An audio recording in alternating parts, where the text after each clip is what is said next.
نحن نتحدى أهل البدع والأهواء، أهل البدع العقائدية وأهل البدع السياسية، أن نقول بيننا وبينكم السلف، بيننا وبينكم الكتب. كان أحمد يقول أهل البدع بيننا وبينكم الجنائز. إن الحمد لله نحمده ونستعينه ونستغفره ونعوذ بالله من شرور أنفسنا ومن سيئات أعمالنا، من يهده الله فلا مضل له ومن يضلل فلا هادي له، وأشهد أن لا إله إلا الله وحده لا شريك له، وأشهد أن محمدا عبده ورسوله. يا أيها الذين آمنوا اتقوا الله حق تقاته ولا تموتن إلا وأنتم مسلمون. يا أيها الناس اتقوا ربكم الذي خلقكم من نفس واحدة وخلق منها زوجها وبث منهما رجالا كثيرا ونساء، واتقوا الله الذي تساءلون به والأرحام إن الله كان عليكم رقيبا. يا أيها الذين آمنوا اتقوا الله وقولوا قولا سديدا يصلح لكم أعمالكم ويغفر لكم ذنوبكم، ومن يطع الله ورسوله فقد فاز فوزا عظيما. فإن أصدق الحديث كتاب الله، وأحسن الهدي هدي محمد صلى الله عليه وسلم، وشر الأمور محدثاتها، فإن كل محدثة بدعة وكل بدعة ضلالة وكل ضلالة في النار. أما بعد،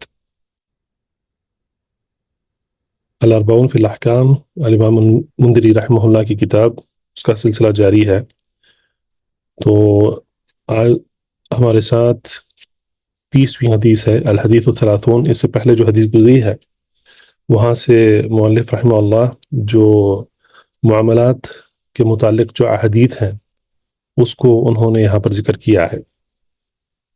تو پچھلی درس میں ہم نے جو حدیث پڑھی تھی اس میں اس کے ضمن میں جو بیع جس کو کہتے ہیں یا خرید و فروخت جس کو کہتے ہیں، اس کے ارکان اور اس کے شروط، اس کے تعلق سے جو اہم باتیں ہیں یا جو اہم احکام ہیں اس کے تعلق سے اس کو ہم نے پڑھے. تو آج یہ حدیث ہے، تو پہلے اس کو حدیث کو پڑھتے ہیں اور پھر اس میں جو حکم ہے اس کے تعلق سے انشاءاللہ اگر ہو سکے تو ایک سے زیادہ حدیث پڑھنے کی کوشش کریں گے آج. تو پہلے حدیث پڑھتے ہیں. تفضل یا سعد اقرأ لنا. بسم الله والحمد لله والصلاة والسلام على رسول الله وعلى آله وأصحابه أجمعين، أما بعد.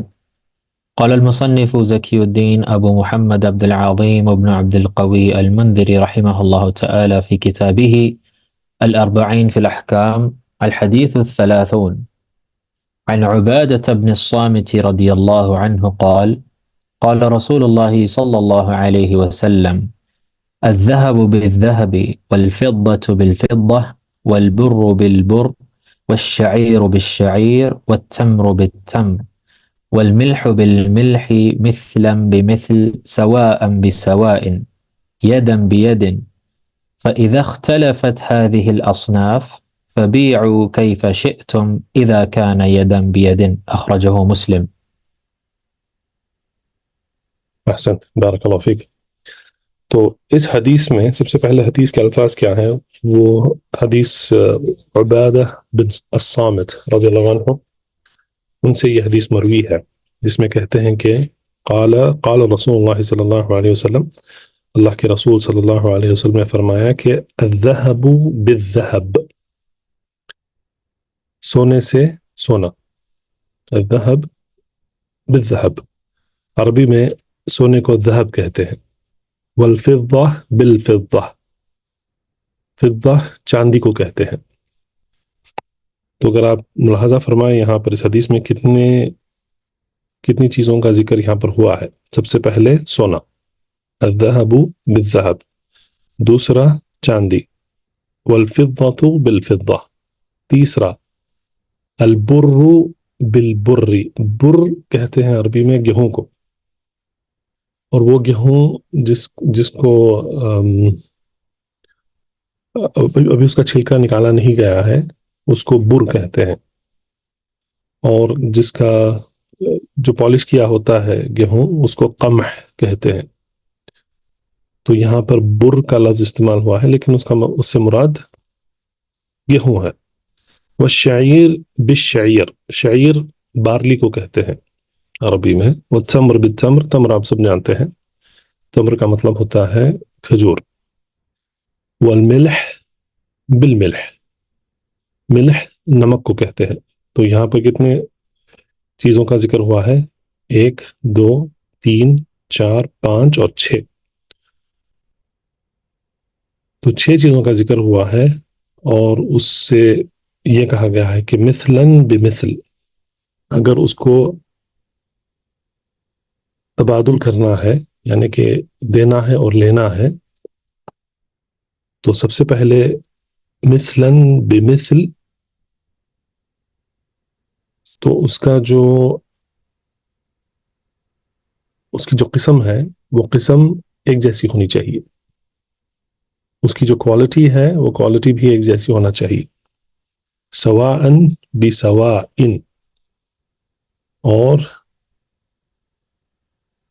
اس کو جو چیز ادلا بدلی کی جا رہی ہے وہ اس ایک دوسرے کے برابر ہونا چاہیے. یدن بید، اور ہاتھ بدلی جو ہے، اگر آپ کو یاد ہے پچھلے درس میں کہا گیا تھا کہ جہاں پر معاملہ طے ہوتا ہے اس کو کہتے ہیں مجلس العقد.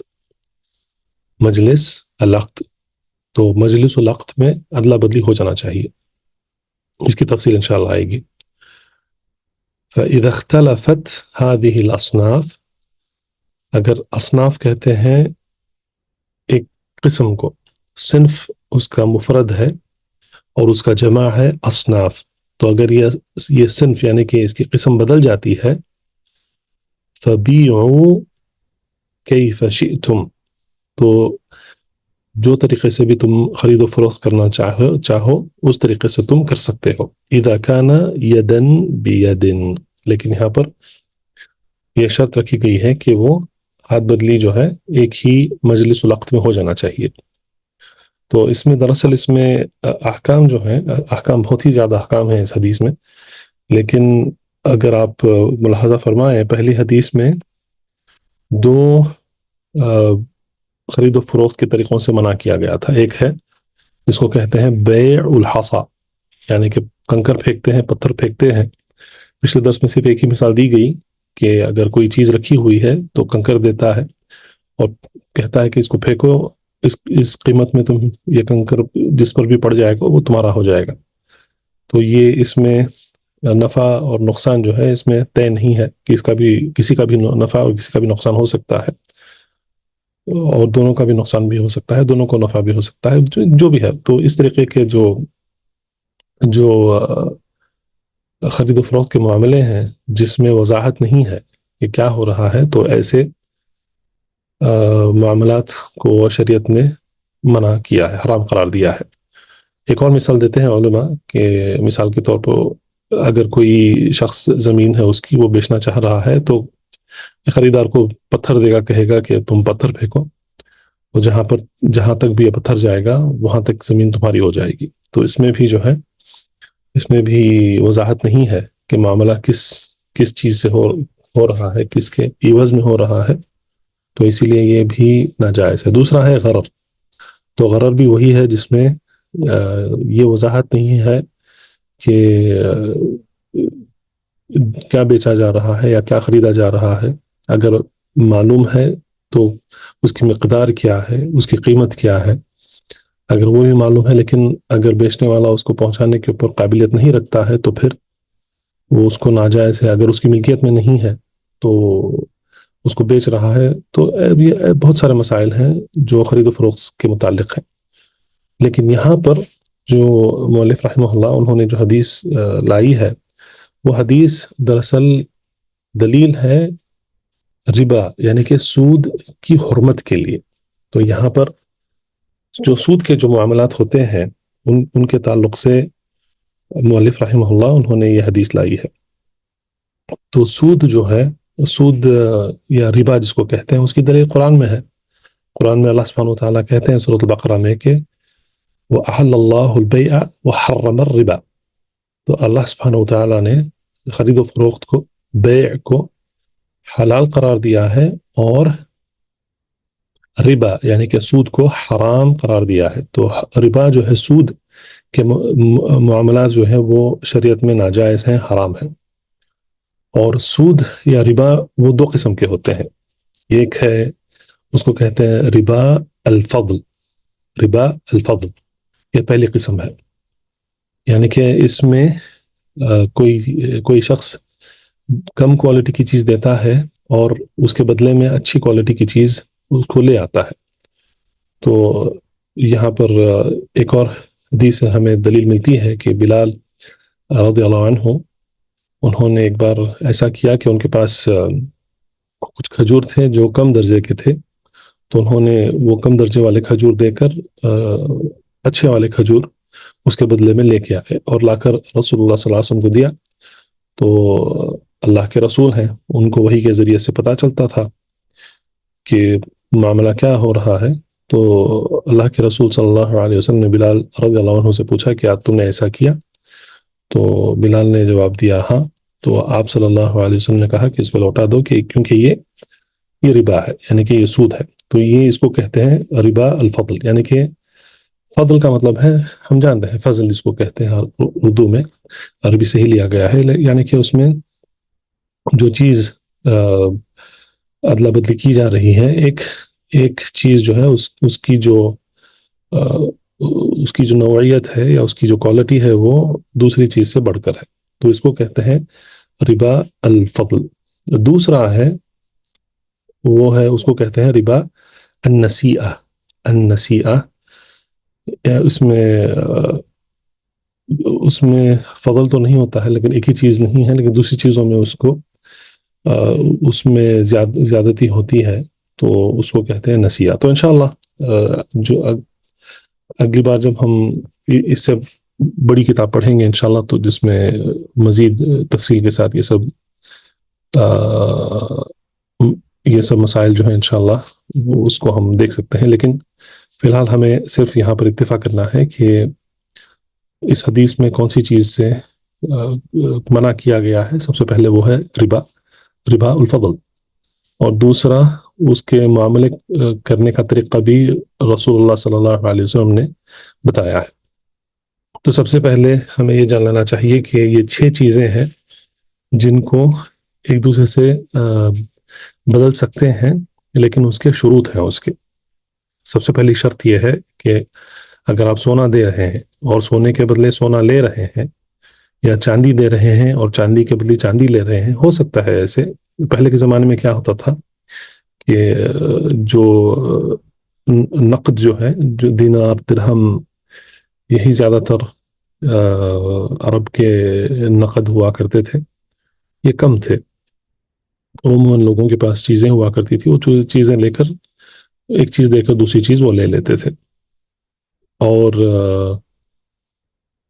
اگر آپ ایک مثال لیں، سونے کی مثال لیں، کہ سمجھیں ایک عورت کے پاس اس کی ایک کنگن ہے جو دے کر دوسرا کچھ لینا چاہ رہی ہے، سمجھے ایک انگوٹھی لینا چاہ رہی ہے یا جو بھی ہے.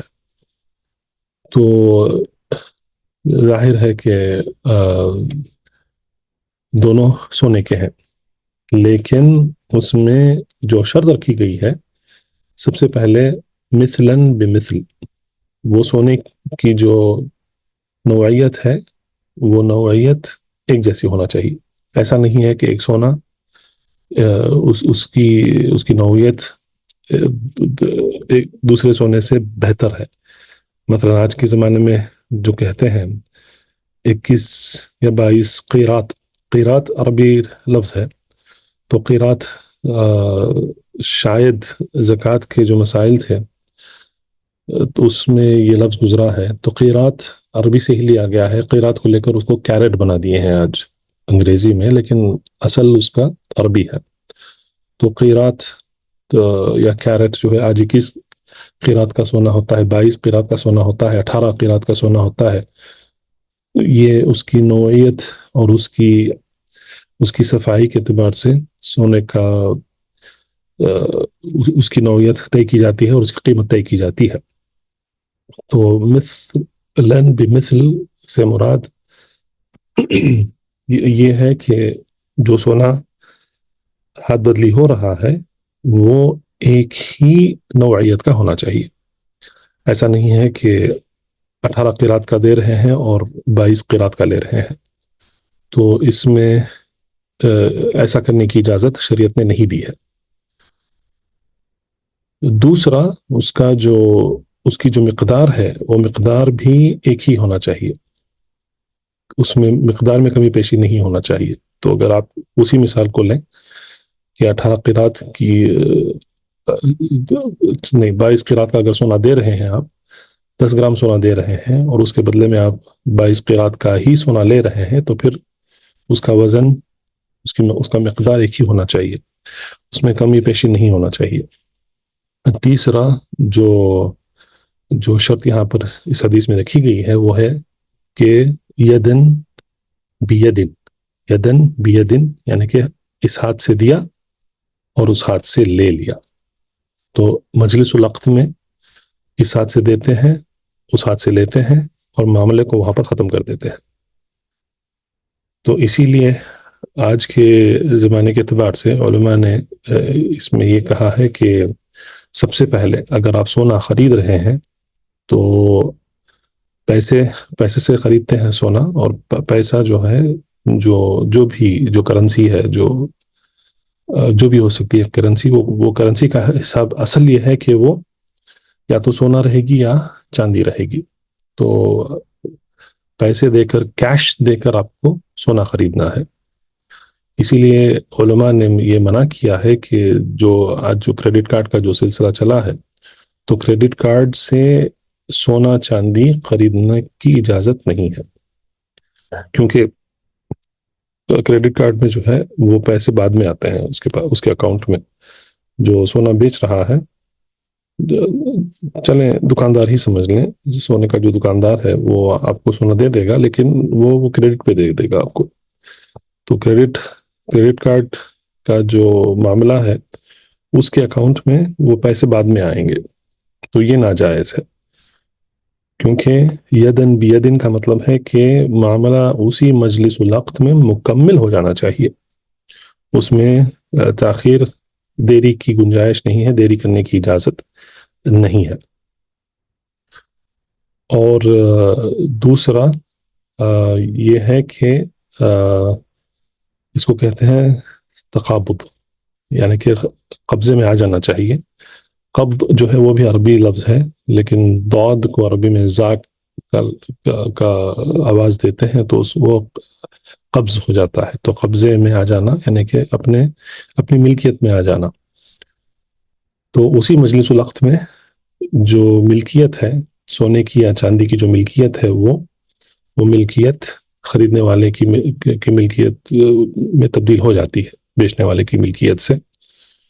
تو اسی وقت لے لینا چاہیے. ایسا نہیں ہے کہ آپ نے پیسہ دے دیا پھر بیچنے والا کہے گا کہ نہیں میں سونا کچھ دیر بعد لا کے دوں گا، کل دوں گا، پرسوں دوں گا. ایسا کرنے کی بھی اجازت نہیں ہے. تو یدن بیدن کا یہی مطلب ہے کہ آپ نے اس ہاتھ سے دیا اور اس ہاتھ سے لے لیا. تو اس میں یہ سونا اور چاندی کے لیے یہ تین شروط ہیں. یا جی، تو سب سے پہلے اس کی جو نوعیت ہے وہ ایک جیسی ہونا چاہیے. دوسرا اس کا وزن یا اس کا مقدار ایک ہونا چاہیے. تیسرا مجلس العقد میں اس کا معاملہ مکمل ہو جانا چاہیے، اس میں دیری دونوں طرف سے، بیچنے والے کی طرف سے اور خریدنے والے کی طرف سے، دونوں کی طرف سے اس میں دیری کرنا، تاخیر کرنے کی اجازت نہیں ہے. اس کے بعد جو دوسری جو چیزوں کا ذکر ہوا ہے اس حدیث میں، گیہوں ہے، بارلی ہے، تمر ہے اور نمک ہے، تو ان کا بھی معاملہ ایسا ہی ہے. تو اگر کچھ دے کر لے رہے ہیں تو پھر ان کا بھی معاملہ ایسا ہی ہے کہ سب سے پہلے ان کی جو نوعیت ہے وہ ایک جیسی ہونا چاہیے. ایسا نہیں ہے کہ ایک اچھی کوالٹی کا ہے دوسرا گری ہوئی کوالٹی کا ہے، تو یہ نہیں ہونا چاہیے. دوسرا اس کی بھی مقدار ایک جیسی ہونا چاہیے، اور پھر مجلس العقد میں اس کو ادلا بدلی ہو جانا چاہیے. علماء کہتے ہیں کہ جو 4 چیزیں یہاں پر جو ذکر ہوئے ہیں سونا اور چاندی کے علاوہ، گیہوں، بارلی، کھجور اور نمک. تو بعض علماء کہتے ہیں کہ صرف انہی پر ہی اکتفا کرنا ہے، اس سے زیادہ دوسرے چیزوں پر یہ حدیث مثلا چاول ہے یا جو بھی ہے، سبزی ہے، سبزیاں ہیں یا پھل ہیں، دوسروں پر یہ حدیث اس پر نہیں لگا سکتے ہیں. لیکن بعض علماء کہتے ہیں کہ نہیں، اس میں جو ذکر ہوا ہے یہ ان دنوں کی بات ہے، اور عرب کیونکہ ان دنوں میں بہت زیادہ چیزیں نہیں ہوا کرتی تھی، تو یہی زیادہ تر ہوا کرتی تھی اور زیادہ تر لوگ یہی کھاتے تھے، تو اسی لیے اس کا ذکر ہوا ہے. لیکن ان پر قیاس کرتے ہوئے دوسرے چیزوں پر بھی یہ حدیث آپ لگا سکتے ہیں، چاول پر، سبزیوں پر، پھل پھلاری پر، جو بھی ہے ان پر بھی اس حدیث کو لگانا ہے قیاست. تو بہرحال یہ علماء کے درمیان اختلاف ہے، لیکن عموماً یہ اس کا حکم ہے. تو یہ پہلی بات ہے، یعنی کہ اس کا اصل یہی ہے. اس کے بعد یہ کہا گیا ہے کہ فَإِذَا اخْتَلَفَتْ هَذِهِ الْأَصْنَافِ، یعنی کہ اگر یہ ان کی یہ قسم اگر بدل گئی، مثال کے طور پہ آپ سونا دے کر چاندی لے رہے ہیں تو جائز ہے، چاندی دے کر سونا لے رہے ہیں جائز ہے. تو اگر ایسا کر رہے ہیں تو فَبِيعُوا كَيْفَ شِئْتُمْ، جس طریقے سے چاہیں آپ خرید و فروخت کریں. ظاہر ہے کہ سونے کا جو دام ہے وہ چاندی کے دام سے زیادہ ہوتا ہے، تو آپ نے سونا چاندی سے بدلنا ہے، تو مثال کے طور پہ اگر 10 گرام سونا لینا ہے تو پھر آپ کو 100 گرام چاندی دینا ہے، تو یہ جائز ہے. لیکن شرط کیا ہے یہاں پر؟ شرط یہ ہے کہ اذا كان يدا بيد، لیکن پھر وہی ایک شرط یہاں پر لگائی گئی ہے. اگر یہ جو چیزیں ہیں، یہ جو چیزوں کی جو قسمیں ہیں، اگر ان میں اختلاف ہو گیا تو آپ دے سکتے ہیں، لیکن شرط یہ ہے کہ آپ اس کو ایک ہی مجلس الوقت میں اس کا معاملہ جو ہے وہ ختم کر لیں گے.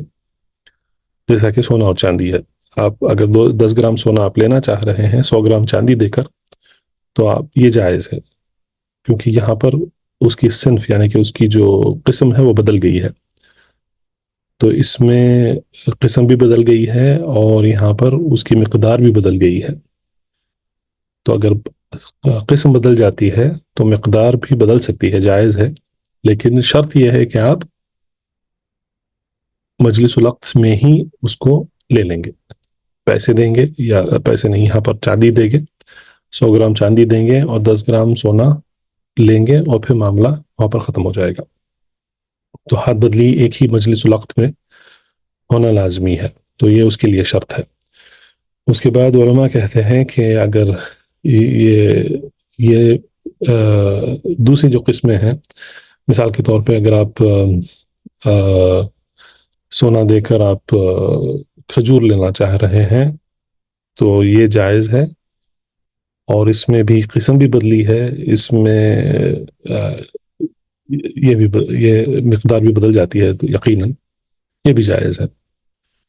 لیکن شرط یہ ہے کہ اسی مجلس الوقت میں اس کو مکمل کیا جائے. تو اس حدیث میں سب سے اہم جو حکم ہے وہ ہے ربا الفضل، اس کا ذکر ہوا ہے. اور یہ 6 چیزیں جو اس حدیث میں ذکر ہوئی ہیں، ان کے معاملے کرنے کا طریقہ کیا ہے، وہ یہاں پر اس حدیث میں اس کا بیان ہوا ہے. تو خاص کر کے آج کے زمانے میں جو ہے یہ بہت ہی عام ہے کہ لوگ جاتے ہیں، کہتے ہیں کہ میرے پاس یہ سونا ہے، اس کو ایکسچینج کر لیتے ہیں، مطلب پرانا سونا ہے تو نیا سونا لیتے ہیں. تو کیا ہوتا ہے کہ دکان پہ جاتے ہیں تو پرانا سونا جو ہے اس کو بیچ دیتے ہیں، اس کا دام نکال لیتے ہیں، پھر وہ پیسے نہیں لیتے ہیں اس کے. وہ جو خرید رہا ہے دکاندار یا جوہری جو ہے اس کے پاس رہ جاتا ہے، پھر وہ کیا کرتا ہے کہ میں اس کا حساب رکھ لیتا ہوں، پھر آپ کو جو چاہیں آپ لے لیں، پھر جو اس میں جو قیمت میں جو فرق ہے وہ فرق ادا کر لے کر چلے جائیں. یہ غلط ہے، یہ حدیث کی مخالفت ہے، ایسا کرنا ناجائز ہے. تو اگر آپ کو خاص کر کے یہ عورتوں کو یہ اس کے احکام جاننا بہت ہی ضروری ہے کہ اگر آپ ایسا کر رہے ہیں، ایسا بہت ہوتا ہے، شادیوں کے وقت ہوتا ہے، دوسرے وقت بھی، مطلب جب بھی سونا بیچتے ہیں لیتے ہیں تو اس میں بہت کوتاہی کرتی ہیں عورتیں. تو ضروری یہ ہے کہ آپ جائیں، سونا یا چاندی بھی ہو سکتا ہے، اگر بیچ رہے ہیں تو آپ اس کو بیچ دیں، تو اس کی قیمت طے کر دیں، اس کو بیچ دیں، اس کے پیسے اپنے ہاتھ میں لے لیں، کیونکہ یہ حدیث کی تعلیمات وہی ہے، یدن بیدن، ہاتھ میں آ جانا چاہیے. آپ نے جو دکاندار ہے اس کے ہاتھ میں آپ نے سونا دے دیا اور اس سے آپ نے اپنے ہاتھ میں پیسے لے لیے، تو یہ یدن بیدن کا جو شرط ہے تبھی یہ شرط مکمل ہوتی ہے. پھر اس پیسوں کو آپ رکھ لیں، پھر آپ دوسری چیز اگر آپ لینا چاہ رہے ہیں تو آپ اس کو سلیکٹ کریں، اور پھر اس کا جو معاملہ ہوتا ہے وہ معاملہ الگ طریقے سے ہونا چاہیے. تو یہاں پر جو ایکسچینج کا جو معاملہ ہے کہ آپ جاتے ہیں سونا دے دیتے ہیں، پھر دکاندار جو ہے اس کا دام لکھ کر رکھ لیتا ہے کہ میرے پاس پیسے میرے پاس ہیں، پھر آپ لے لیں، پھر اس کی جو فرق ہو رہا ہے داموں میں اس کو ادا کر کے آپ لے لیں. نہیں، یہ ناجائز ہے، اس کو علماء نے کہا ہے کہ یہ مخالفت ہے اس حدیث کی. اور اگر جیسے عبداللہ بن عمر رضی اللہ عنہما سے یہ ثابت ہے کہ وہ کیا کرتے تھے کہ ایسے معاملات میں وہ کیا کرتے تھے کہ بیٹھتے تھے مجلس العقد میں، عقد مکمل کرتے تھے، یعنی کہ بیع مکمل کرتے تھے، اور وہ نکل کر چلے آتے تھے وہاں سے، کچھ قدم دور جا کر پھر واپس آ کر پھر دوسرا معاملہ وہ کیا کرتے تھے. تو ایسا اگر کر سکتے ہیں تو یہ بہترین طریقہ ہے. مثال کے طور پہ آپ گئے دکان میں، آپ نے پرانا سونا بیچ دیا، آپ نے پیسہ اس کا لے لیا اور دکان سے نکل گئے. تو دکان سے نکلنے سے مراد وہی ہے کہ وہ معاملہ جو ہے وہ مکمل ہو گیا ہے، کیونکہ اگر معاملہ مکمل نہیں ہوا ہے تو دکاندار آپ کو جانے نہیں دے گا دکان سے. تو یہ دونوں کی رضامندی ہو جاتی ہے کہ یہ معاملہ جو ہے یہ پورا مکمل ہو گیا ہے، تو ویسا کر سکتے ہیں تو بہتر، یہ اور بہتر ہے. اور پھر آپ دوبارہ دکان میں داخل ہوں، پھر آپ کو جو چاہے آپ خریدیں، پھر آپ وہاں سے نکل لیں. تو یہ بس یہ پہلی چیز تھی جس کی طرف ہم کو آگاہ ہونا ضروری ہے. دوسرا یہ ہے کہ اگر آپ سونا یا چاندی خرید رہے ہیں تو کیش وہیں پر ادا ہونا چاہیے، فوراً اس کے اکاؤنٹ میں پیسے چلے جانا چاہیے، جیسے ڈیبٹ کارڈ سے ہوتا ہے یا بینک ٹو بینک ٹرانسفر جو بھی ہوتا ہے فوراً ہونا چاہیے. اس میں دیری کرنے کی اجازت نہیں ہے اس میں. اسی لیے کریڈٹ کارڈ سے سونا چاندی خریدنے سے علماء نے منع کیا ہے، کہ کیونکہ وہ اس کی مخالفت کرتا ہے. یدن بیدن یہ جو شرط ہے اس کی مخالفت ہو جاتی ہے اس میں. تو کریڈٹ کارڈ سے سونا اور چاندی خریدنا ناجائز ہے. اور اگر آپ خرید رہے ہیں تو آپ کو نقدن، پورا نقد جو ہے اس کی قیمت اسی مجلس العقد میں آپ کو ادا کرنا ہے، اور اسی مجلس العقد میں آپ کو اپنے قبضے میں لینا ہے، اپنی ملکیت میں لینا ہے سونے اور چاندی کو، اور پھر وہاں سے اس دکان سے آپ نکل سکتے ہیں لینے کے بعد. تو یہ اہم احکام ہیں اس کے تعلق سے، سونے اور چاندی کے تعلق سے، اور جو دوسری چیزیں یہاں پر جو ذکر ہوئی ہیں ان کے تعلق سے. طيب اس کے بعد والی حدیث.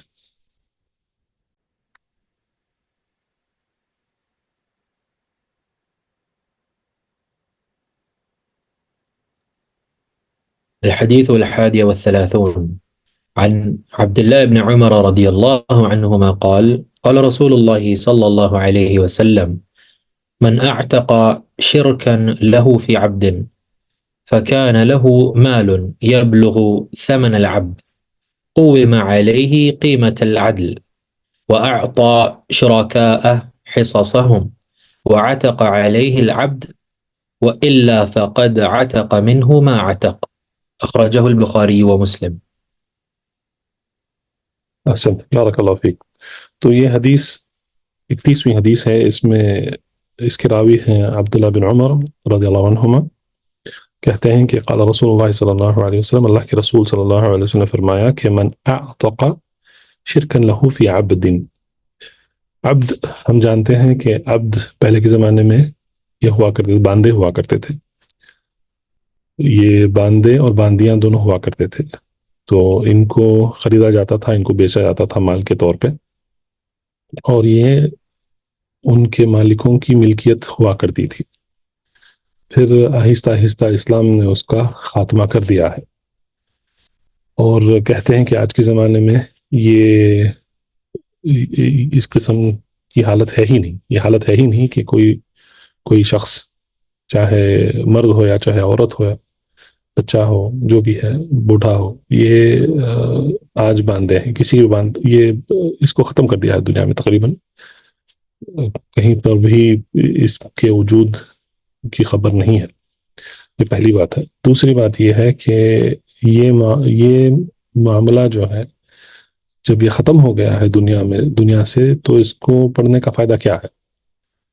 اس کے بہت فائدے ہیں. سب سے پہلا فائدہ یہ ہے کہ اگر یہ پھر لوٹ آئے، اگر اس طریقے کے حالات لوٹ آئیں، تو پھر مسلمانوں کو ان کے احکام جان کر رکھنا ضروری ہے. یہ علم ہے، یہ شریعت کا علم ہے، اور اگر شریعت نے اس کو اس کی تفصیل کے ساتھ اس کو بیان کیا ہے، اور شریعت ہماری قیامت تک آخری شریعت ہے، اس کے بعد کوئی نئی شریعت آنے والی نہیں ہے، تو اس کے احکام آ بھی سکتے ہیں، لوٹ کر آ سکتے ہیں، یہ حالات آ سکتے ہیں. تو اسی لیے ان احکام کو جاننا ضروری ہے. اور امت مسلمہ میں جیسا ہم نے دیکھا کہ اصول الثلاثہ کی جو کتاب ہے، اس میں پچھلے درس میں ہم نے دیکھا کہ علم دو قسم کا ہے. ایک ہے علم مجمل، اور دوسرا ہے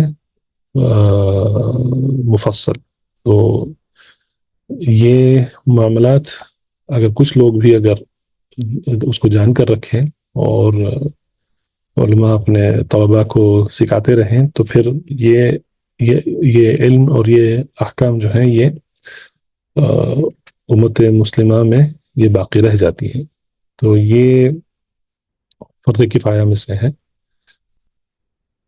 تو بہرحال یہ پہلا فائدہ ہے. دوسرا فائدہ یہ ہے کہ یہ شریعت کی جو دور اندازی ہے، اور شریعت یہ اللہ کی طرف سے آئی ہوئی شریعت ہے، تو اس میں یہ ایک ثبوت ہے کہ یہ احکام کو شریعت نے کس تفصیل سے بیان کیا ہے، اور اس میں کتنا انصاف ہے. دوسرے بھی فوائد ہیں، لیکن یہاں پر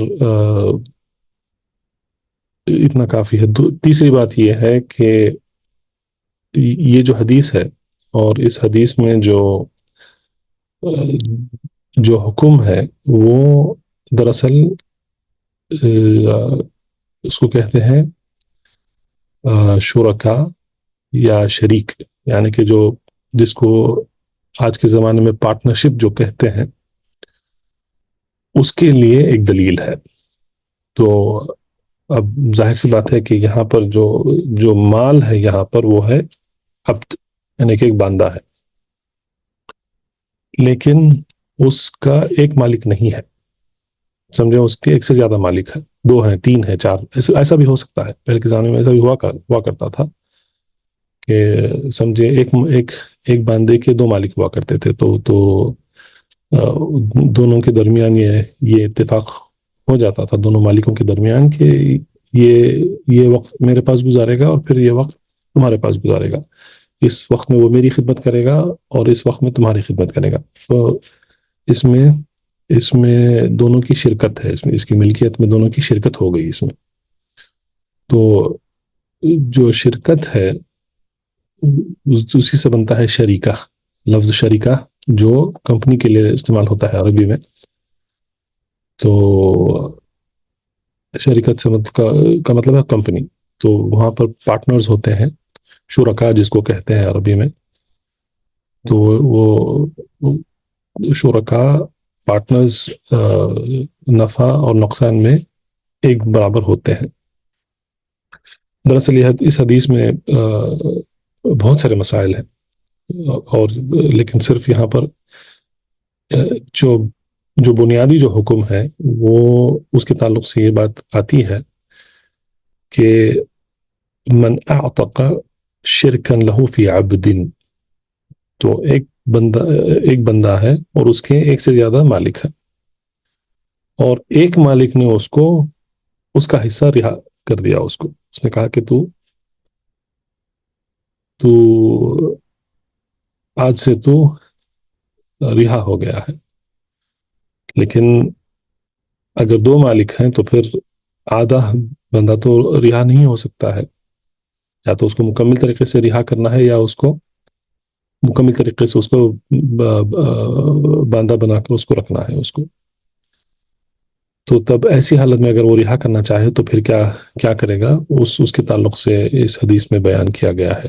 شیخ سلیمان الرحیلی حفظہ اللہ جب انہوں نے اس حدیث کی تشریح کی تو انہوں نے کہا کہ اس میں اتنے سارے مسائل ہیں، اور بعض اوقات اس کو مختصر کرنا مشکل ہو جاتا ہے. اگر آپ کہیں گے کہ یہ حدیث میں سارے مسائل جو ہیں اس کو بیان کر دو تو وہ آسان ہوتا ہے، لیکن اس تفصیل سے اگر آپ کو مختصر کر کے صرف ایک ہی مسئلہ بیان کرنا ہے تو پھر یہ جو ہے یہ مشکل ہو جاتا ہے.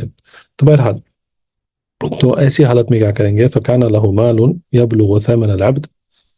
تو کیا کرے گا، ایسی حالت میں کیا کرے گا کہ وہ باندے کی قیمت نکالے گا. تو اگر سمجھے دو مالک ہیں یہاں پر، تو ایک مالک اس کو رہا کرنا چاہ رہا ہے، دوسرا مالک اس کو رہا نہیں کرنا چاہ رہا ہے. تو پھر کیا کریں گے، اس باندے کی قیمت نکالیں گے.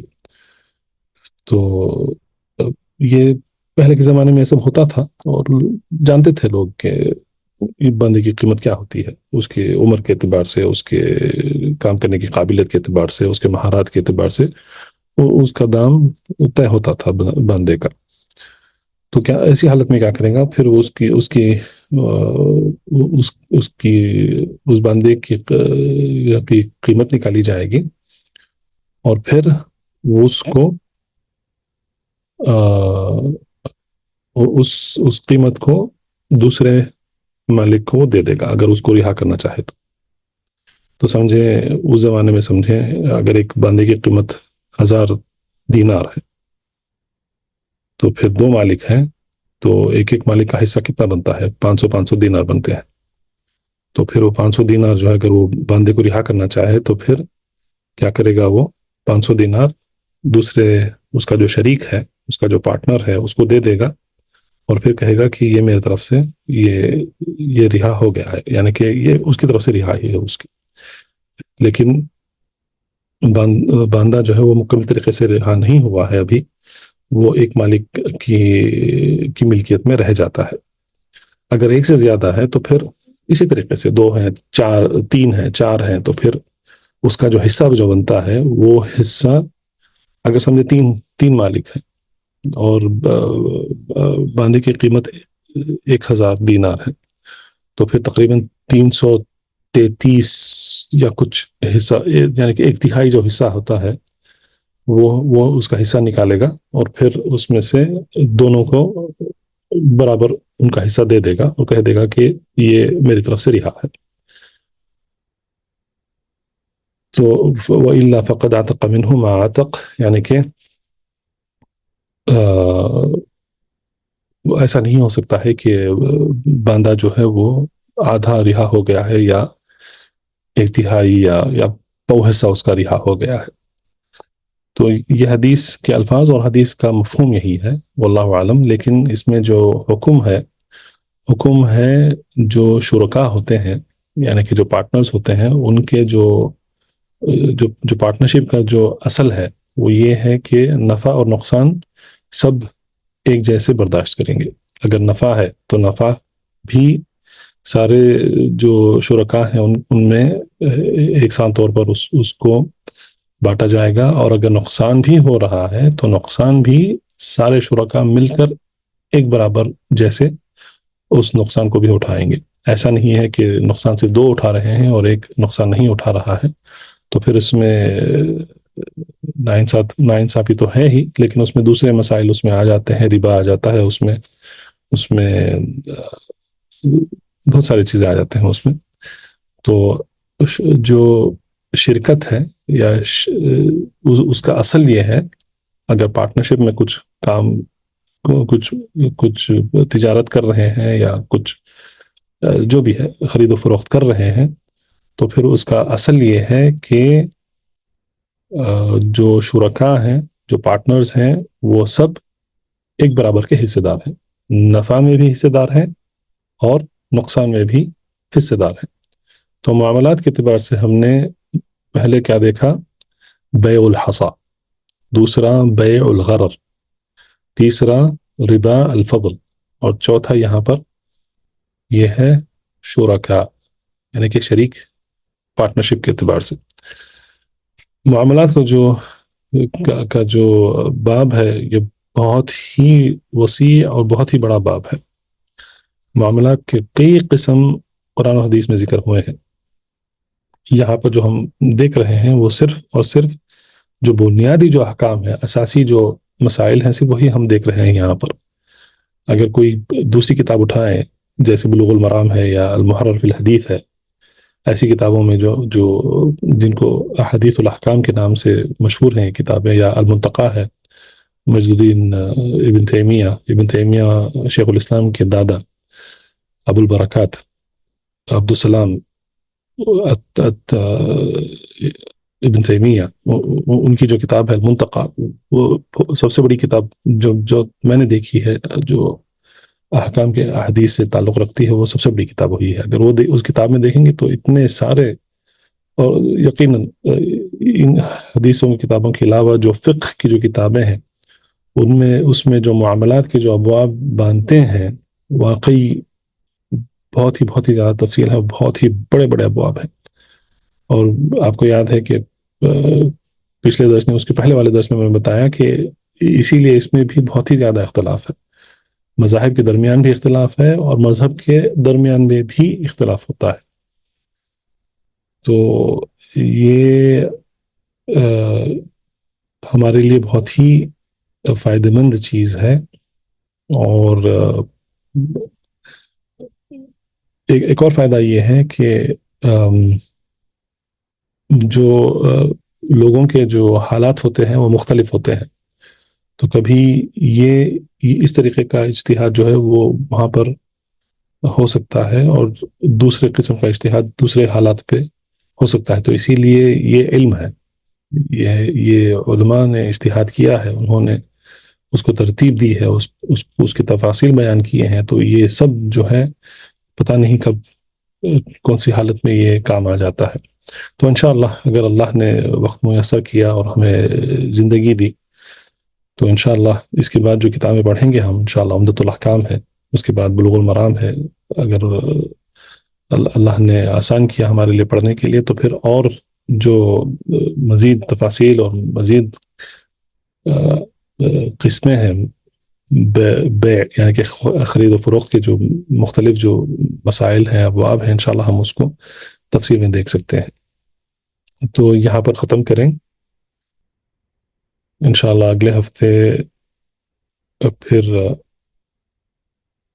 اس کتاب کو پڑھنے کا سلسلہ جاری رہے گا. اس کے بعد کی جو حدیث ہے وہ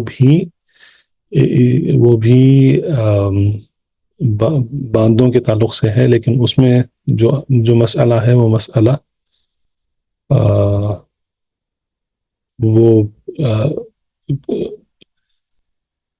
معاملات میں بہت ہی ضروری مسئلہ ہے. انشاءاللہ وہ اگلے ہفتے پڑھیں گے انشاءاللہ. اور انشاءاللہ اگلے ہفتے جو فقہ کی جو کلاس ہے وہ جمعہ کے دن رہے گی, جیسا بھائیوں نے اطلاع کیا تھا آپ کو کہ یہاں پر دمام میں دورہ علمیہ چل رہا ہے، تو مشائخ مدینہ سے اور ریاض سے یہاں پر آئے ہوئے ہیں، تو دورے کا افتتاح تھا، تو میں نے سمجھا کہ اس دورے میں حاضری دینا ضروری ہے، کیونکہ ہم نے بھی 15 سال کورونا کو چھوڑ کر وہاں پر جو بھی دورے ہوئے ہیں دمام میں دورہ علمیہ، الحمدللہ وہاں پر حاضری دینے کا موقع ملا ہمیں، تو ہمارے پر فرض بنتا ہے کہ ہم جائیں، ہمارے مشائخ کو سلام پیام کریں اور ان سے ملاقات کریں، تو اسی لیے جانا پڑا۔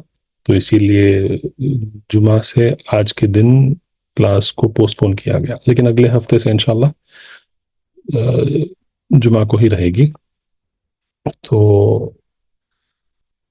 یہاں پر ختم کرتے ہیں، وباللہ توفیق، وصلی اللہ علی نبینا محمد وعلی آلہ وصحبہ وسلم، سبحانک اللہم وبحمدک، اشہد ان لا الہ الا انت، استغفرک واتوب الیک۔ اللهم علمنا ما ينفعنا وانفعنا بما علمتنا وزدنا علما وتوفيقا واصلح لنا شأننا كله ولا تكلنا إلى أنفسنا طرفة عين.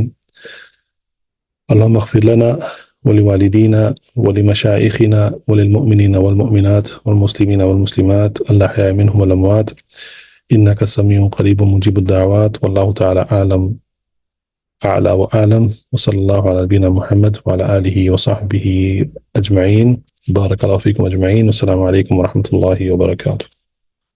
فاعلم أنه لا